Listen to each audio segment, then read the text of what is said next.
We're not live yet. Is this our last live one, or? Mm-hmm. Yep. This one still says it's waiting. Are we gonna use it?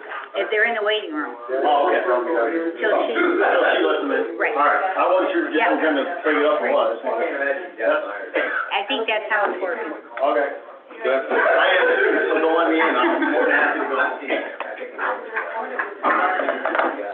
But you're right about getting back to you. It takes forever. Have to click on guide here, Right, yeah, just click on, yep. He doesn't mean it, you're saying like the minute one. Yeah. Ah, there we go. She said let me in too bad. Now, green lights are already on this one, so that's all set. The phone. Nope, it's on talk. we're good here? No, we're good. Yep. We're all here, we're all good?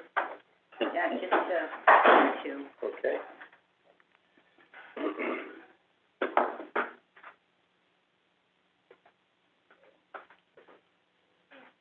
Okay, we're ready. We're good? 1:00. I'd like to call the meeting to order at, 1:00, and, are there any corrections, additions, anything with the minutes? If not, do I have a motion to accept the minutes? So moved. Dave, second. Dana, all in favor? Aye. Opposed? Code enforcement, John? Coming up there? Where's, Right, oh, yep, right over there.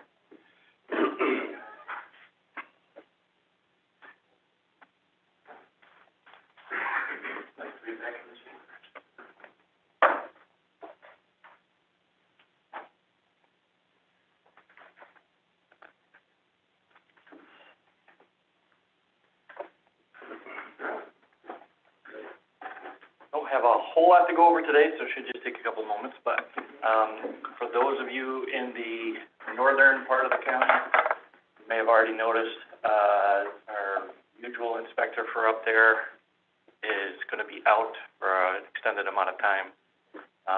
You have two other inspectors that have been covering that area, so you might be getting some phone calls or emails from somebody that you're not used to. That inspector will be back. It's not a permanent change. Just wanted to let you guys know that, it'll be back to normal here relatively soon, so. And really quickly, just wanted to give you a quick update on the fire inspections. Started going full bore on the apartment units, 3 months ago, almost to the date. And we have 418 that have been completed, and another roughly 50 that were inspected and need a re-inspection. So, just wanted to give you guys that information. Quick and easy.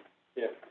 Second, last week, Service met with John to go over a few issues, and one was kind of the, modernization of their computer system.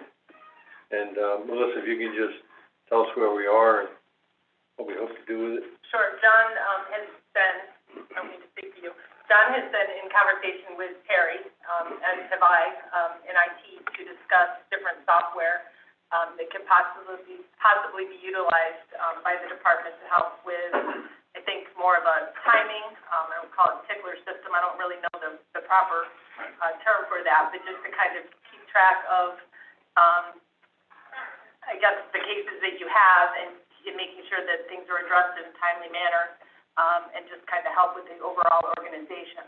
The last time I knew, you had spoken to Terry, I spoke to Terry, and I think we're gonna probably convene maybe later this week to discuss a little bit further to see what options are out there.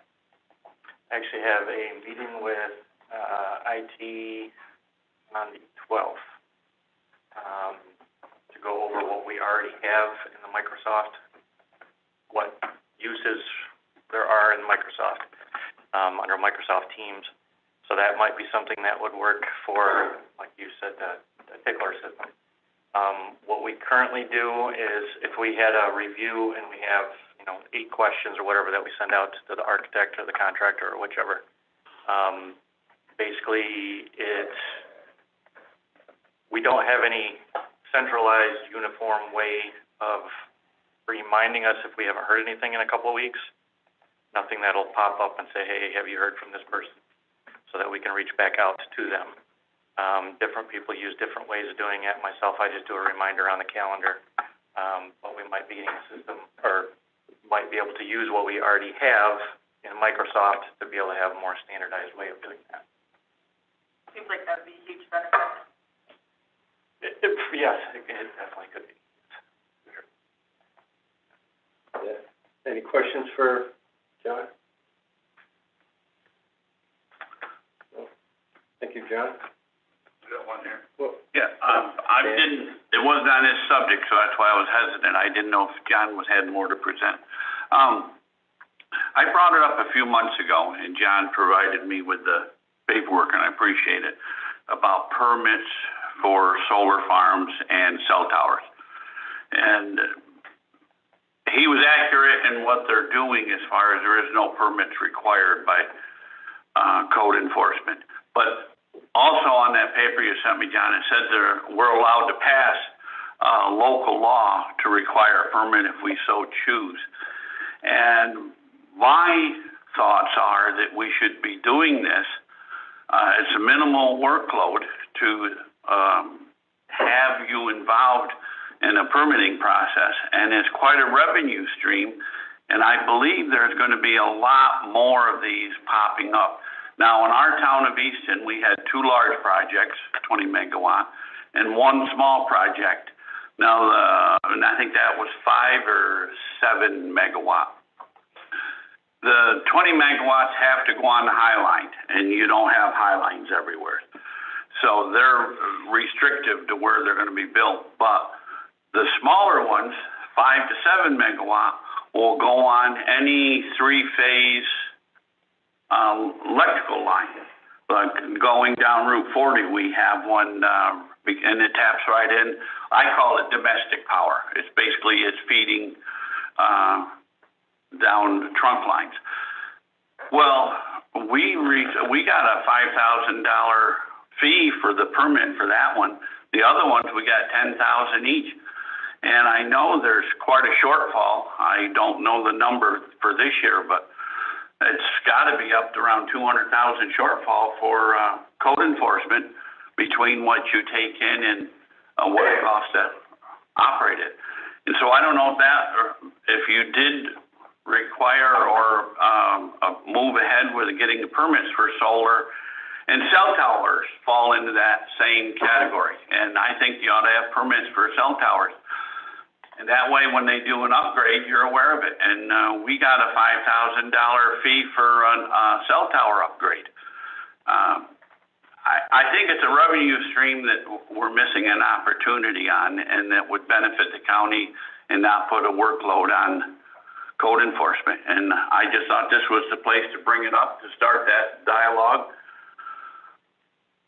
Yeah, before we had the decision by the state, we were doing solar farms, and it's really not that much work to do a solar farm versus doing a system on the roof. Takes a little more time for the final inspection because you have a few more acres to walk, but it's really not that big a deal. Well, when we did ours, we did it strictly for commercial. If you put one on your roof, we did not want to impact the homeowner, so we kept it strictly for commercial, on commercial projects. And I really think the county should consider this.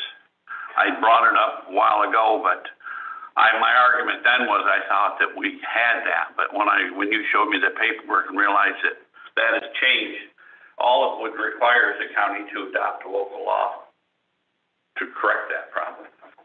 And I don't know whether it comes out of here or a different committee, or if there's any interest in it. Yeah.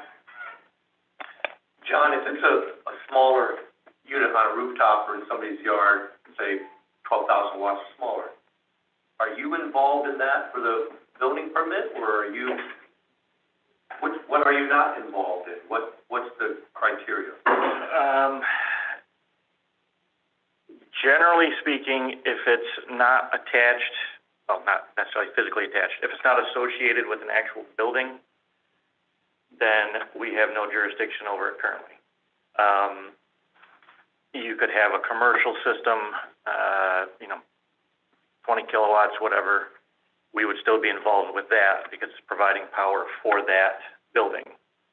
But when you start doing a solar farm and it's basically just pumped back into the utility, then we don't have any jurisdiction over that. And it is, I don't understand why, because if you have to have a 10 by 20 storage building on that for something, we have to be involved with that.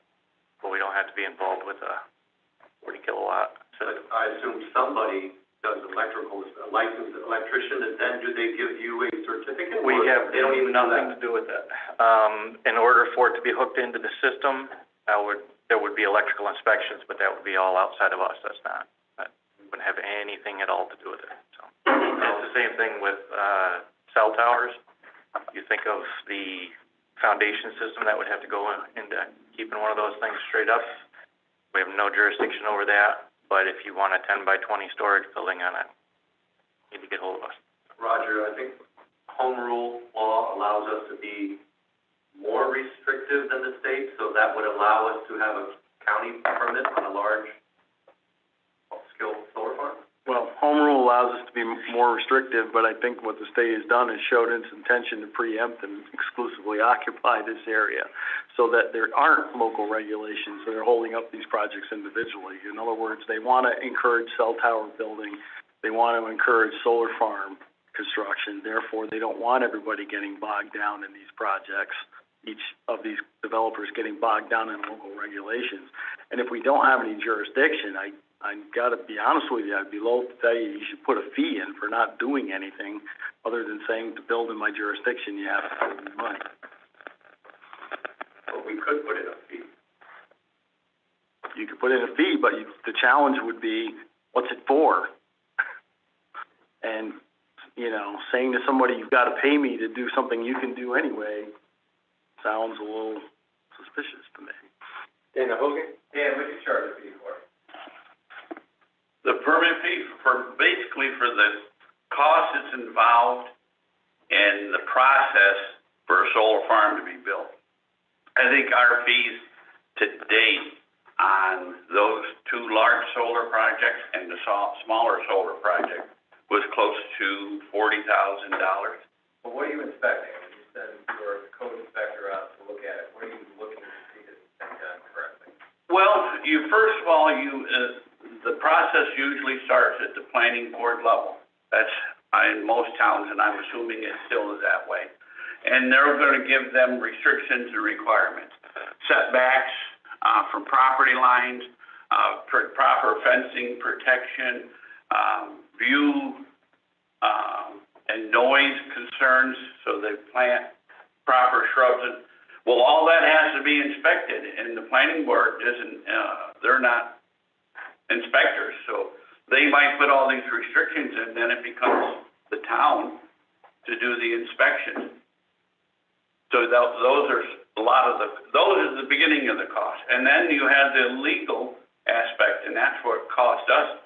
We had to have an appraisal done, we had to work, the assessors now have been, worked beyond what their normal requirements are to deal with this solar. It's very expensive.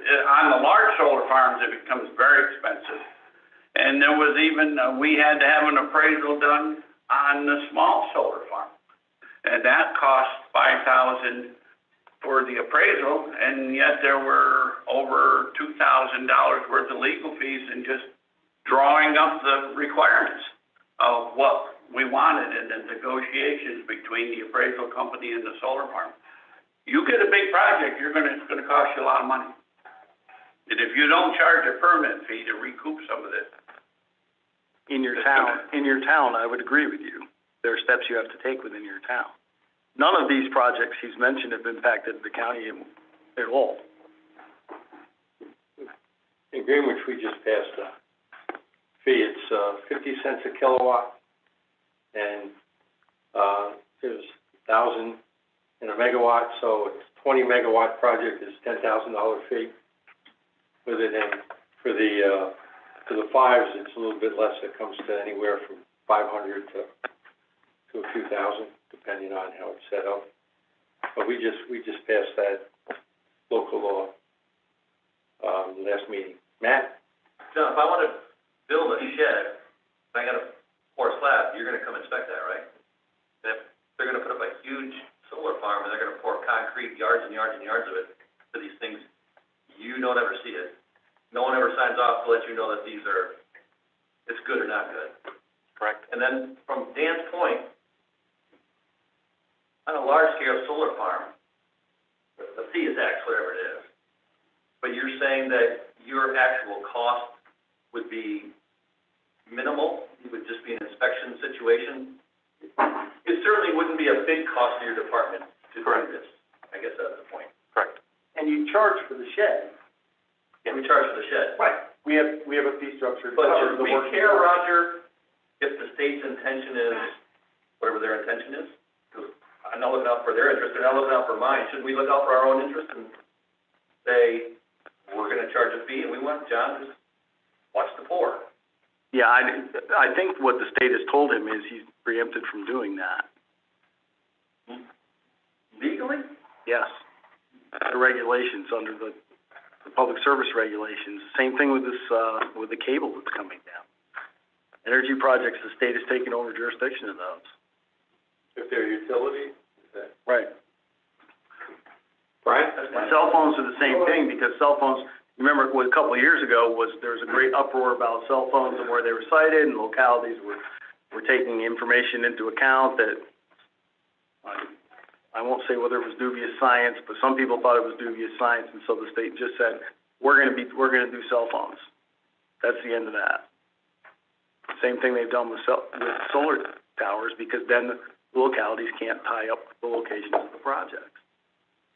But do we know if anybody from the state is checking out that concrete pour? I don't. We don't, we'll never know. I don't know.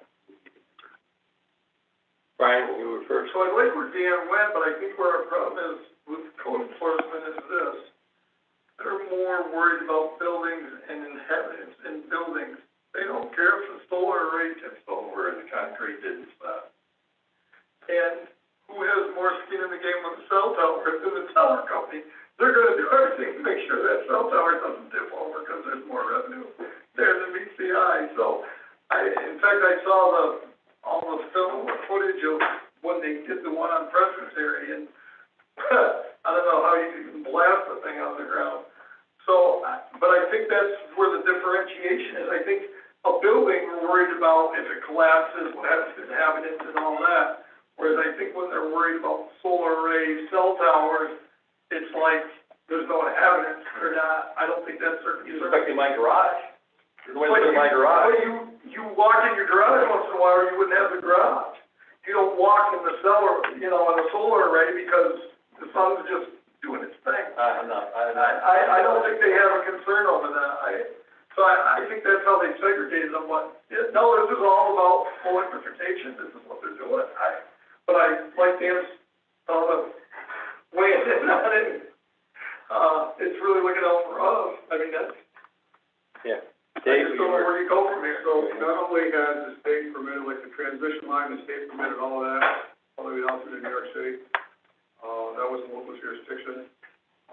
They're also getting to a point with solar where they're gonna assess that, they're gonna put the assessment on and dictate to the towns, and but with taxing jurisdictions, just as I can do, and some of that numbers that are coming out are less than 30% what people were assessing it for on their own.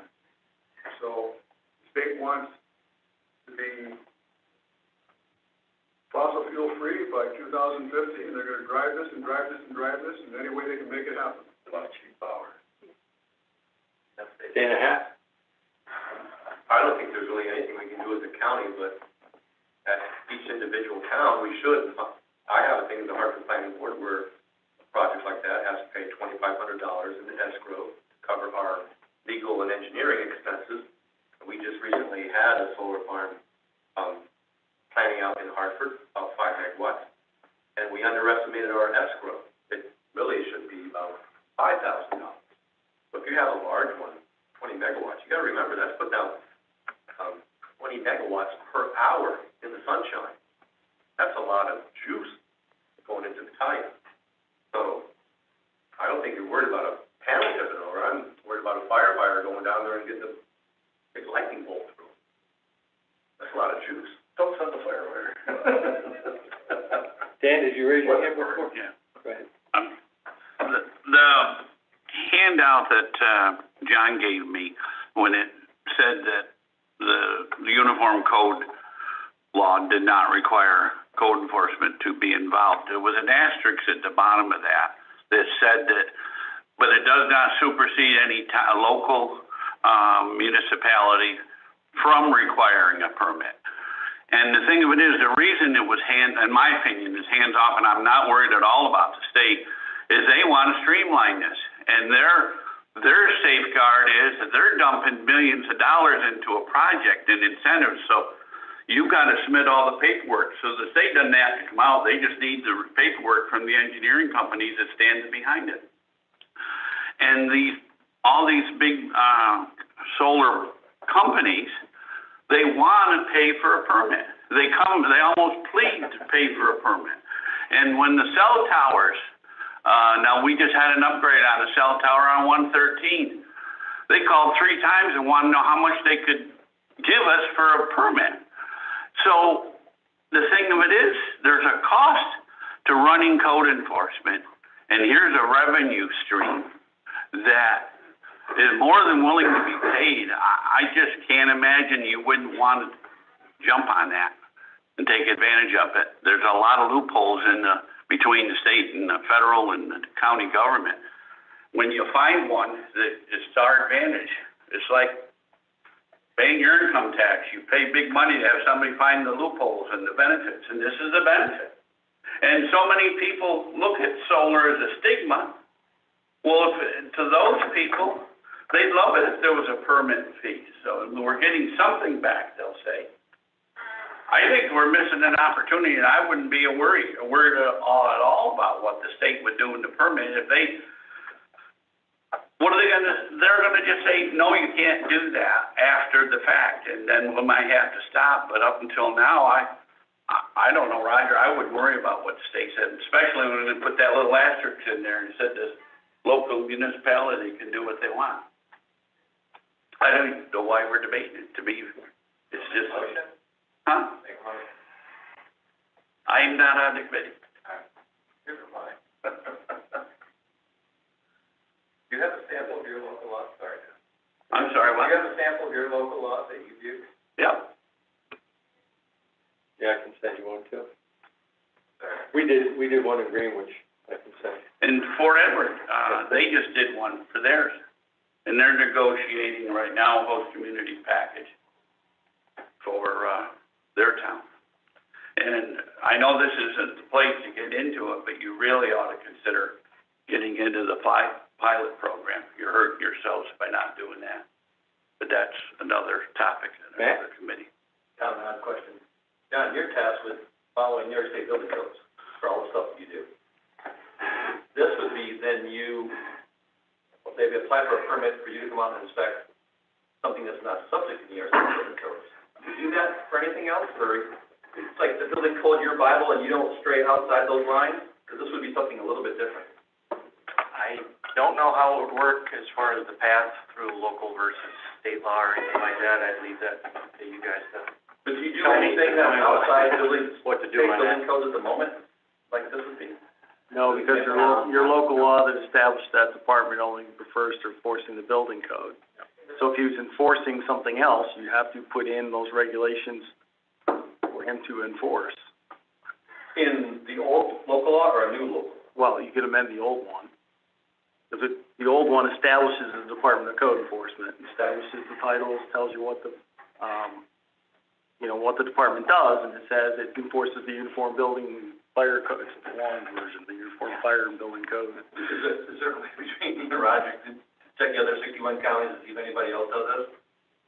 Can do that. Maybe there's a template we could use, maybe. Yeah, I'm sure there are other counties that collect fees, but other counties that have extensive county planning and zoning, and that's what Mr. Shaw's referring to under his law, would collect fees because they would be doing something for it in return for them. So if we had to go through the entire secret process, if we had to go through the entire permitting process, but right now, you're not doing anything. So putting out the welcome mat isn't enough to charge a fee? You can try it, it's your prerogative to do that. It's not my prerogative to do it, I'm just saying to you that if it comes down to why am I paying this fee, or what are you gonna do when somebody says no, and your authority is only your local law, and the state says you didn't have to pay that fee, and neither did the 10 guys before that. And I know Dan's right about the cell tower permits, but what's interesting there is it's not necessarily the cell tower being available. It's every time somebody goes on it, Right. gets a permit to go on it, so it's multiplies by how many carriers there are. So that's even bigger yet. I think a lot of this lies at the local level, I think like Dana said. And, with it, and that's how when our attorney researched it, that's kind of what he came up with, was it's a local issue, even though New York State is pushing a little bit, and their peers are gonna tell the appraisers how to appraise on those. We'll just work through it, and Melissa, you'll see what information there is to gather, and we'll get it out to supervisor. Sure, do that. Any other comments? Anything else for John? Thank you, John. Thanks. Mike?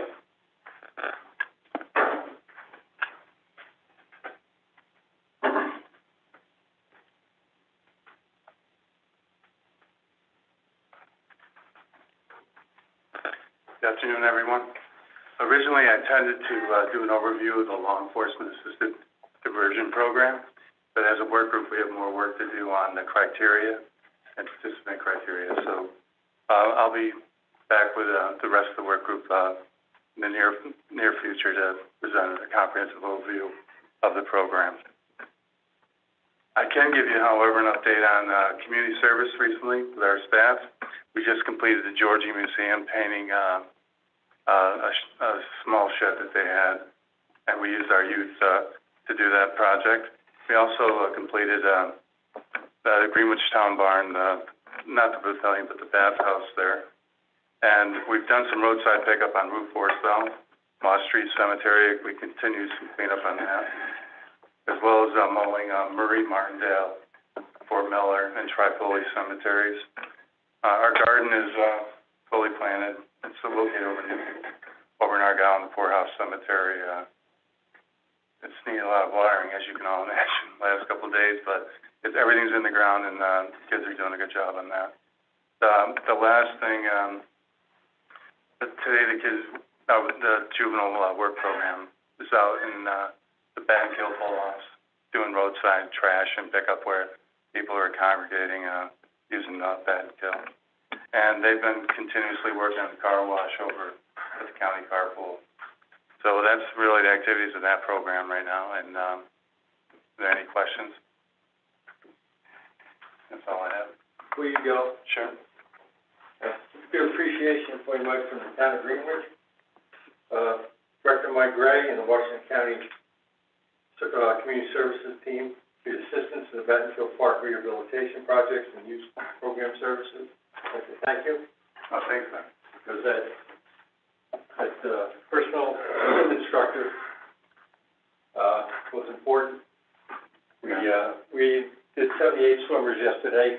Board of Health requires us to have a progressive swim instructor, and Mike got one of his people certified, and now the Board of Health has certified our program after last year, but thank you. It was, You're welcome. the park looks great. It's never looked as good. I'll be sure to pass it on.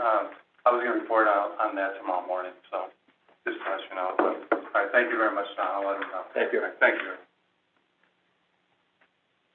Tony Jordan, Tony? I don't see Tony there. Oh. That's a bad habit, I'm looking at Zoom. Actually here. Good afternoon, it's good to see everybody. The only thing we had on our agenda today is we need to backfill our clerk position. Good for her, she left to go to grad school, bad for us, but personnel's already canvassed and got us some names, but I just need permission to backfill. Second? Any discussion? All in favor? Aye. Opposed? Granted? That's all I had. Any questions? Yes.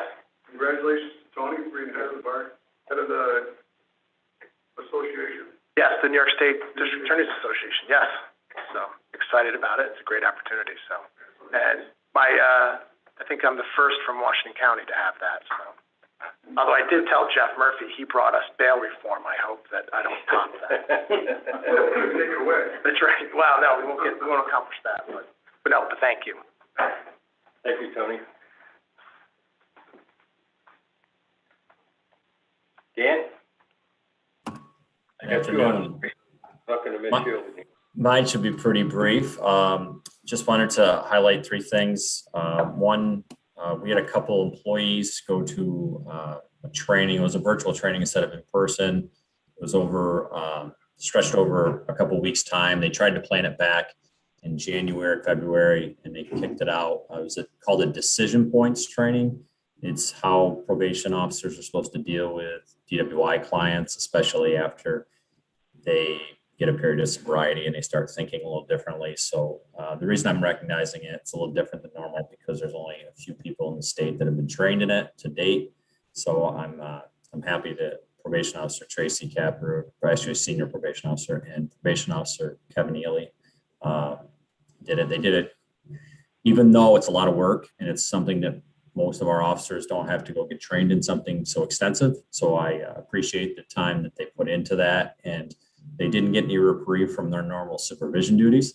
So even more so, they should be recognized for going through such a training. Now, the implementation of this is something that we are going to take our time on because it's so new that if it's not worth our time to implement fully, I'm going to battle with the state on that, but it was definitely worth our time to get trained in because the skills that they learned there will help our whole department as a whole. They're also mandated to get 21 hours of continuing education credits every year anyway. So it was definitely a benefit to do it. I hope it'll be beneficial in the long run for our program. Right now, virtually with classes, it's tough. We don't do a lot of classes in our department. We'd like to do things a little more on a one-on-one basis with our probationers. So we're working through some bugs with that, but that's something I'll probably report back in a few months on. The second I wanted to highlight, I just received a status report on some 2020 information, financial stuff. And I compared the statewide restitution collection for victims. I was pleased that our department, even during COVID, was still having restitution collected on a very regular basis, even though in 2020 we had very limited staff here. I think it really helped a lot, the credit card accessibility that we worked out with our treasurer's office when Anthony was here, to be able to get payments received by credit card. It really changed things for us, especially with not as many officers in the building. We received $248,000 in restitution for victims during 2020. And I was comparing, there are counties that have enormous populations that weren't receiving numbers like this because they were shut down. Just a comparison, we received more money in restitution than Saratoga County, who is a much larger county than us.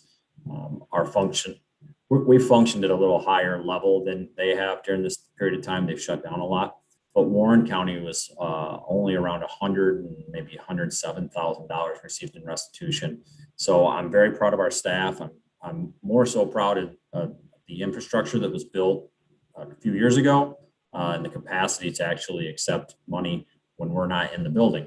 So that's something I'm really happy about. Hopefully that trend continues.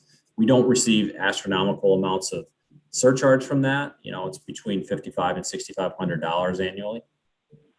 But the amount of money that you're giving directly back to victims of crime is worth it. $248,000 is a lot of money, especially, you guys remember, during the springtime and early summer, people needed as much cash as they could get their hands on if they're out of work. So we're proud of that. The last thing I wanted to mention is this last weekend, we had civil service exams for our department. And after speaking to the personnel department, confirmed that about 7 people took our exam. So the conversations that you had with the sheriff last month seem to be following suit, if not countywide, at least the law enforcement agencies. I know that There's a societal issue right now with hiring people across all industries, but there's definitely a climate where law enforcement may not be the most desired job at this point right now. I'm not sure people are looking at it as the rewarding field that they often did and that I did when I entered the field. I hope this trend does not continue. If it does, I'm sure it'll spur some more conversation. Melissa and I had a conversation on it yesterday, just about where it could potentially go. But we don't have any answers right now. So I'm sure we'll come back to you with that soon. Dan, how many usually take the test in the past?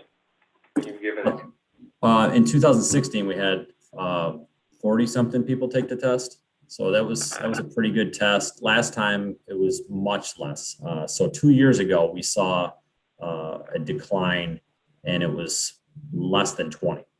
But this is something I've never seen before, ever. We've always had lists that were very, very healthy. We took several applicants off each list. It was always a pretty good process that we were proud of, we were happy with.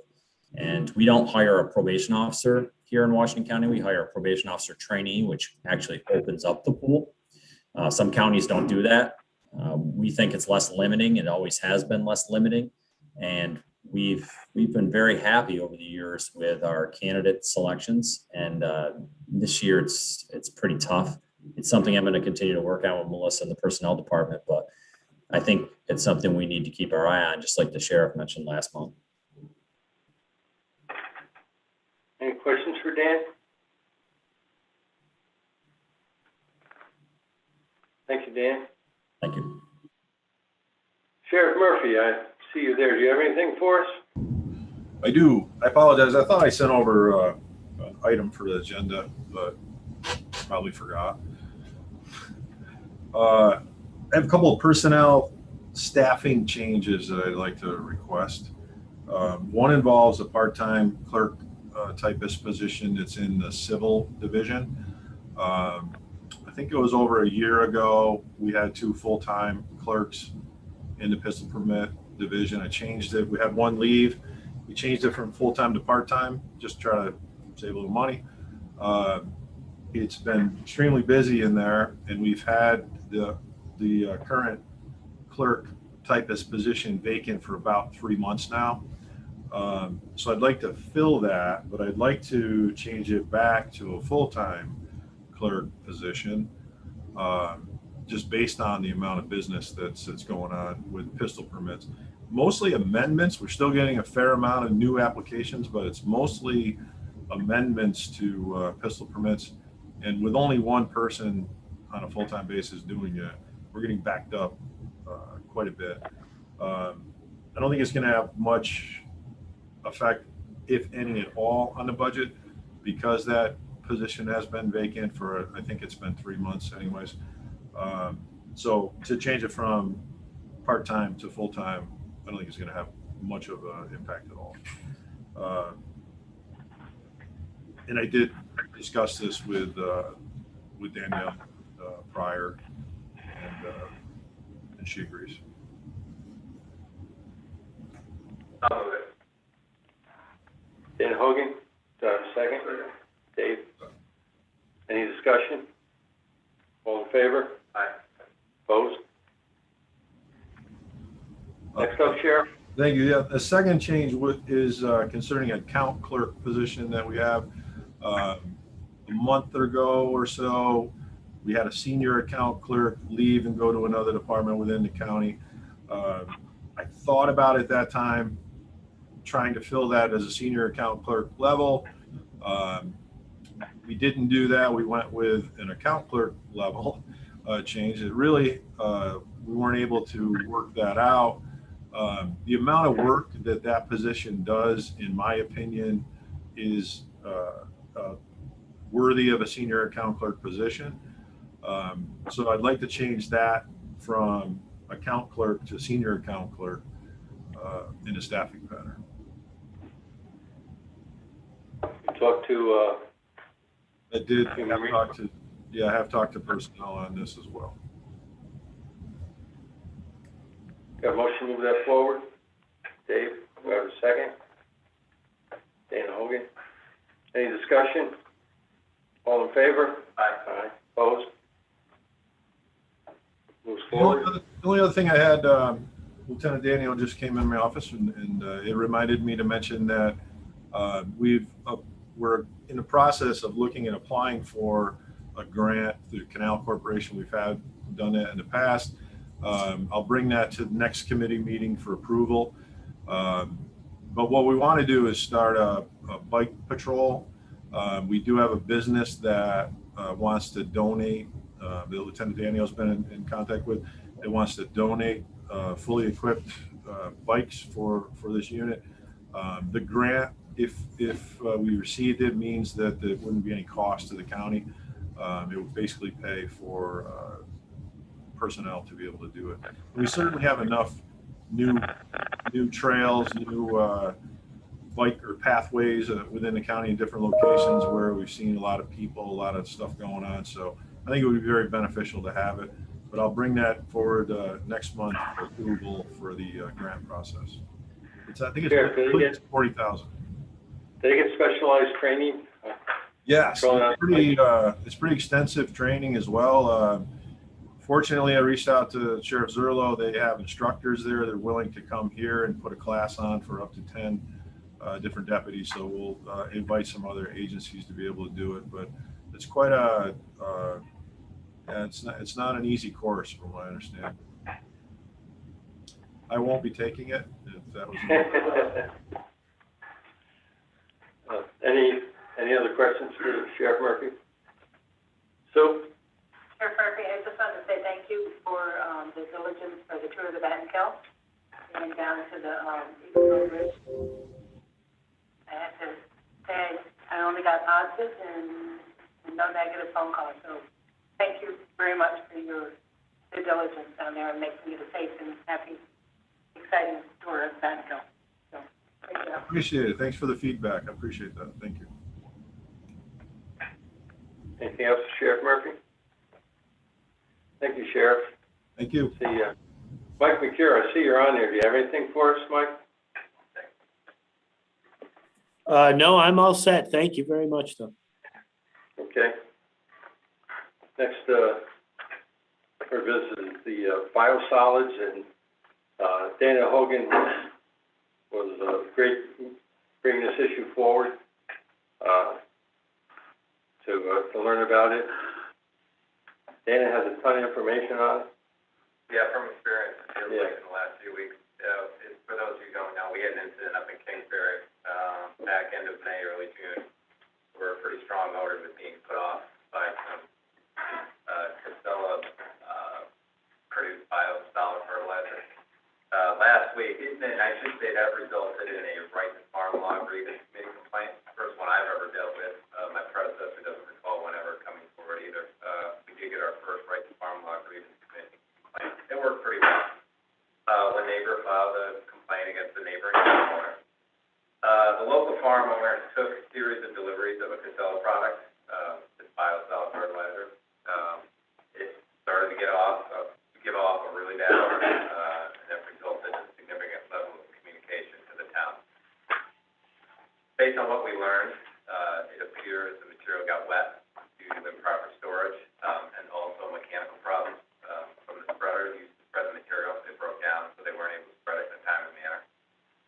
In the meeting last week, one of the farm family members suggested that I communicate with my colleagues on the county board to better understand what this product is and to clear up misinformation that she believes is circulated about it. I'm not going to go too far into the product itself, other than to say it's my understanding is it's approved for use by the state of New York. The DEC has approved it. It's a type A fertilizer product. It's a type of product that can be purchased at a local garden store, according to Representative Casella. And they also acknowledge there are some best practices that in this particular incident weren't able to be followed due to weather or mechanical breakdown. And it's stored, it got wet, and the smell started to get really bad. And it's a pretty foul odor. I will attest to that. Going forward, the hope that I would have is companies selling this product, they'll do a better job of training and encouraging these best practices that they it was recommended, that delivery and temporary storage of the product not be near neighbors, and be coordinated in an effort to avoid wet weather conditions, and recommended that the product is spread within 3 days or 72 hours, I can't remember how they described it. I would encourage all of you, if you get a negative outcome on something like the use of one of these, and it is becoming more and more common from what I understand in Washington County, the products are being used, I would just encourage all of you to immediately contact the farm owner and the sales rep for the company, because the problem doesn't get better sitting there. It's pretty bad. I have a contact for the local Casella rep if anybody needs it. He's been great. His name's Paul Starka. He's been very upfront with everybody. He's come to anytime we've asked him to show up at a meeting, he's been there. And he works hard to try to make sure there's some positive outcomes with this stuff. You may have also seen recently, where Tim Hardy put out a SDS sheet on this product. I asked for Casella to provide that to us, because my understanding is it was a fire in Schoharie County last week. That was this product in particular, combusted, again, correct me if I'm wrong, improper storage, is that the idea? No. Yes? So, it's got some problems with it. It's not stored properly and maintained properly. And, like I said, I've been told it's becoming more and more common in Washington County. So, that's all I got, Tom. Thanks. Dana? Thanks, Dana. I know when I talk to people, they hear biosolid, Class A, Class B. They don't know what you're talking about. The SDS sheet that Tim Hardy put out, it says the trade name of this is sewage sludge pellets. When you tell people biosolids, they don't know that this is coming from a sewer treatment plant. And I know we have a lot of things in Washington County about our tourism, look at the beautiful fields and the green pastures. And I don't think this kind of meshes with that our green pastures are coming from a sewer treatment plant in Massachusetts. I think it's perfectly legal, but from a marketing point, I don't think it's very appetizing to know where this fertilizer comes from, legal or not. And so I think we need to just be careful of our farming image in Washington County. We don't want that image then tied to the Boston sewer.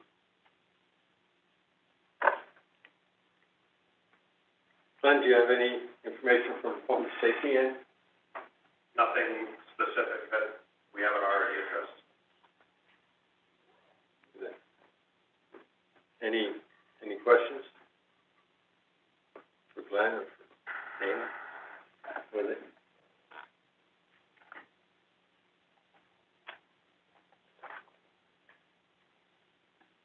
Well, that's our last order of business, so we have a motion to adjourn. Second.